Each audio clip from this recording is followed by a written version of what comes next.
میں دعوت دوں گا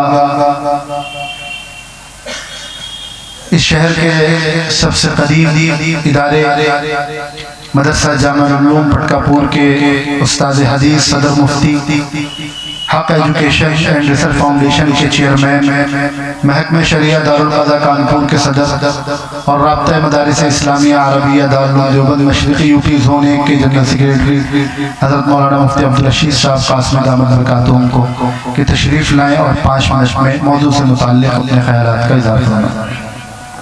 بسم اللہ الرحمن الرحیم۔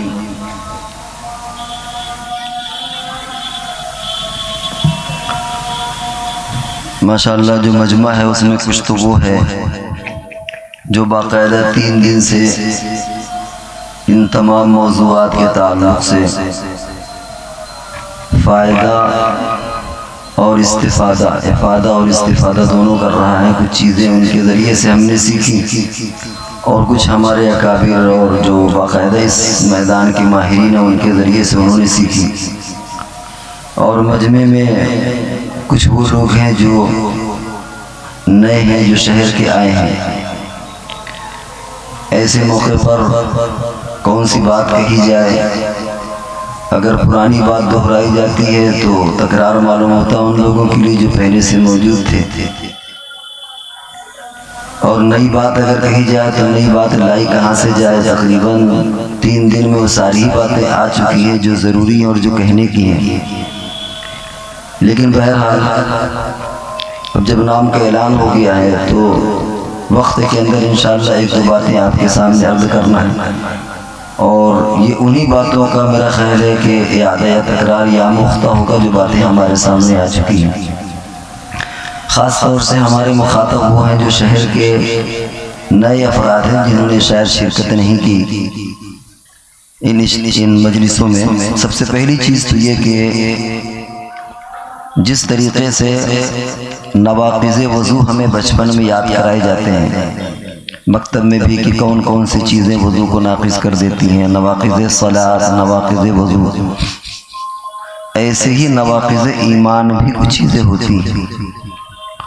اور اب ضرورت اس بات کی ہے کہ ہمارے مکاتب میں نواقض ایمان بھی پڑھایا جائے کہ کون کون سی چیزیں ایسی ہیں موٹی موٹی جو بچوں کے سمجھ کی ہوں، جن سے ہمارا ایمان چلا جاتا ہے۔ تو جس طریقے سے ان چیزوں کا جاننا ضروری ہے جو ایمان مفصل اور ایمان مجمل کے اندر تقریباً ہر بچے یاد کرتے ہیں، اسی طریقے سے نواقض ایمان بھی بتانے کی ضرورت ہے کہ کون کون سی ایسی چیزیں ہیں جن سے ایمان چلا جاتا ہے اور بندہ ایمان سے خارج ہو جاتا ہے۔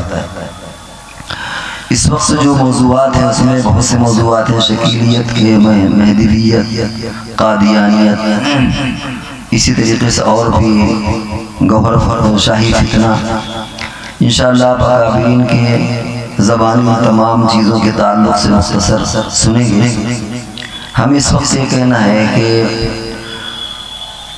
خاص طور سے علمی علاقوں میں اور پڑھے لکھے لوگوں میں جو بڑا فتنہ، بڑا گہرا فتنہ ہے وہ انکار حدیث کا ہے۔ بہت سے فتنے ایسے ہوتے ہیں جن میں عام طور سے جو شکار ہوتے ہیں وہ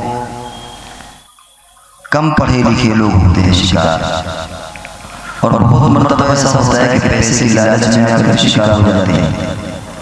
چنانچہ آپ قادیانی کے تعلق سے اگر لیں تو اس میں پیسوں کا لالچ آپ کو نظر آئے گا۔ شکیلیت کے تعلق سے آپ نے سنا کہ آفر کیا جاتا ہے کہ بھائی ہم اتنے پیسے دیں گے۔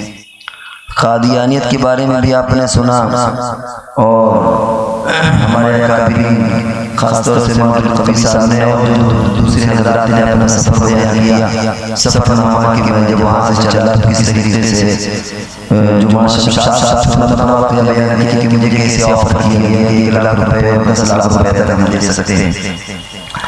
ان تمام فتنوں میں تقریباً کہیں نہ کہیں پیسے کی لالچ چیز ہوتی ہے اور ان پڑھ لوگ ہوتے ہیں عام طور سے۔ لیکن عجیب بات یہ ہے کہ یہ فتنہ پرویزی اور منکرین حدیث، اس کا سلسلہ اصل میں جب بندہ تدریس سے باہر جاتا ہے تو یہ پہلا اسٹیج ہوتا ہے، پھر اس کے بعد وہ آگے بڑھ کر کے وہ منکرین حدیث بن جاتا ہے۔ آپ حیرت ہوئی اس میں ٹاپ کلاس کے مالدار اس میں شامل ہیں جن کو پیسے کی کوئی ضرورت نہیں ہے، اربوں پتی کروڑوں پتی خود ہمارے شہر کے اندر بڑے اچھی ہے لیکن ان کی ذہنیت خراب ہے۔ تو یہ فتنہ لالچ کی بنیاد پر نہیں ہے اور بڑا گہرا فتنہ بھی ہے۔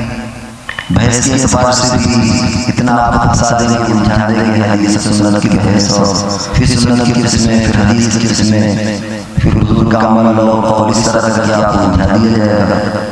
خاصا پیچیدہ اور خاصا گہرا فتنہ ہے۔ اس لیے اچھا یہ شہروں پر زیادہ پیر پسارے ہوئے ہیں، ایجوکیٹڈ جو لوگ ہیں ان پر بھی زیادہ پھیلا ہوا ہے۔ تو اس لیے وہ لوگ جو خاص طور سے شہروں میں ہوں، جہاں اسکول ہوں، جہاں بڑے کالج ہوں، انہیں اپنے گرد و پیش میں ان باتوں کی طرف، اس خاص طور سے فتنے کی طرف توجہ دینے کی ضرورت ہے، کیونکہ یہاں پر ہماری اپنی معلومات کے اعتبار سے کہیں پر ابھی تک لالچ کا کوئی کیس نظر نہیں آیا۔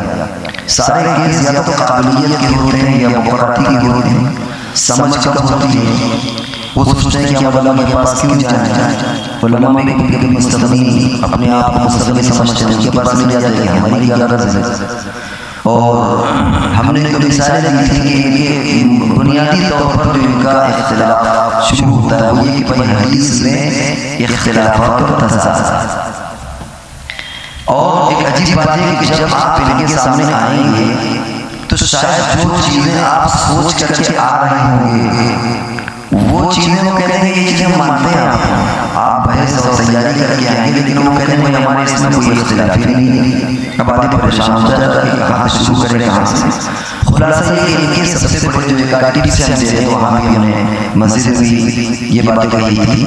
سب سے اہم چیز اس میں کہا ہے کہ بھائی اگر حدیثوں کے اندر تضاد ہے، ٹکراؤ ہے، اس کی وجہ سے آپ نہیں مانتے تو یہ ٹکراؤ آپ کے اعتبار سے ہے، دوسرے بندے کے اعتبار سے ٹکراؤ نہیں، ہمارے اعتبار سے ٹکراؤ نہیں، ہمارے اعتبار سے اس کی شکل موجود ہے۔ اور ایسا ٹکراؤ تو پھر قرآن کے اندر بھی موجود ہے، پھر تو آدمی قرآن کا انکار کر دیتا ہے۔ ایک شخص آتا ہے حضور علیہ السلام کے پاس، وہ کہتا ہے یہ علماء یہ افضل کون سا عمل افضل ہے؟ حضور نے فرمایا کہ نماز پڑھنا۔ کوئی آتا ہے اے اللہ کے رسول کون سا عمل افضل ہے؟ حضور نے فرمایا کہ والدین کی اطاعت۔ کسی نے کہا، اب دیکھیں سوال ایک جواب الگ الگ، لیکن ظاہر بات ہے کہیں پر کوئی ٹکراؤ نہیں، کیونکہ جیسا سوال اس اعتبار سے آپ صلی اللہ علیہ وسلم نے جواب دے دیا۔ تو اگر ہم اس طرح ٹکراؤ کے چکر میں پڑیں گے تو وہ ٹکراؤ اس طرح کے قرآن کے اندر بھی موجود ہے۔ اور ہم نے ایک مثال دی تھی، بہت ساری مثالیں ہیں جس میں جو بھائیوں کی ترکہ تقسیم بہنوں کا وہاں پر بھی اس طرح ہے۔ جو عدت گزرتی ہے متوفا نازل کی یا ویسے بھی تو حمل میں ہے یا حالت حمل میں نہیں ہے، عدت کب گزرے گی، 4 مہینے 10 دن یا 3، وہاں پر بھی اشکال آئے گا۔ آیتیں ٹکراتی ہیں، رضاعت کے مسئلے میں آیتیں ٹکراتی ہیں، ظاہر بات ہے کہ وہاں کہاں لے جائیں گے۔ باقی ہے کہ نماز روزے کی کوئی وضاحت ہی نہیں ہے قرآن کے اندر، حج کی کوئی شکل بیان نہیں کی گئی، نماز کی کوئی شکل بیان نہیں کی گئی، اور روزے کی کوئی، یعنی اگر یہ سمجھ لیجیے کہ اگر حدیثوں کو نکال لیں تو قرآن بے معنی ہو جائے گا، اس کے اندر کچھ آپ سمجھ ہی نہیں پائیں گے۔ اور یہ جو اجمال ہوتا ہے یہ اللہ کی طرف سے ایک نعمت ہوتی ہے، یہ اجمال حدیث میں بھی اور اجمال قرآن میں ہے۔ قرآن میں ہم نے وہاں بھی مثال دی تھی کہ اللہ تبارک و تعالیٰ نے فرمایا کہ بھائی مطلقہ عورتیں 3 قروء عدت گزاریں، 3 حیض عدت گزاریں۔ امام شافعی کہتے ہیں کہ 3 طہر، حناف کہتے ہیں کہ 3 حیض عدت گزاریں۔ حالانکہ لفظ طہر بھی عربی ڈکشنری لغت میں موجود ہے اور لفظ حیض بھی موجود ہے، لیکن اللہ تبارک و تعالیٰ نے نہ طہر کا لفظ استعمال کیا نہ حیض کا لفظ استعمال کیا، ایک ایسا لفظ استعمال کیا جس کے دونوں معنی آتے ہیں، طہر بھی اور حیض بھی، پاکی ناپاکی دونوں معنی آتے ہیں۔ تو اللہ تبارک و تعالیٰ کو تو کوئی مجبوری نہیں تھی، پھر اللہ نے قروء کا لفظ کیوں استعمال کیا؟ یہ بہت بڑا سوال ان سے پوچھا جائے کہ پھر اللہ کو کیا مجبوری تھی؟ کہ اللہ کے پاس لغت کی کمی تھی، اللہ تعالیٰ مجبور تھے، نعوذ باللہ، اللہ نے کیوں استعمال کیا؟ تو اجمال رکھا گیا۔ یہ کیوں ہے؟ یہ ایک لمبا موضوع، لیکن بہرحال میرا وقت پورا ہو گیا۔ تو اس انداز میں اگر آپ ان سے اصولی بحث کریں گے تو ہمیں امید ہے کہ وہ کہیں جا نہیں پائیں گے۔ آپ اصولی بحث کریں، حضور کے زمانے میں لکھی گئی یا حدیث نہیں لکھی گئی، اس پر ایک آدھ مثالیں یاد کر لیجیے۔ اسی طریقے سے تضاد کی ایک آدھ مثالیں قرآن کی یاد کر لیجیے، اسی طرح اجمال کی ایک آدھ قرآن کی مثالیں یاد کر لیجیے، کہیں پر بھی وہ آپ کو یعنی آپ کا مقابلہ نہیں کر سکتے۔ تو یہ چند ٹپس ہیں، اگر یہ چند ٹپس ہمارے طلبہ، ہمارے آنے والے مجمع سیکھ کر کے جائے گا تو انشاءاللہ ان کو پانی پلانے کے لیے اور ان کو بیدم کرنے کے لیے ایک جب سے کافی ہوں گے۔ اللہ تبارک و تعالی ہم سب کو عمل کی توفیق عطا فرمائے۔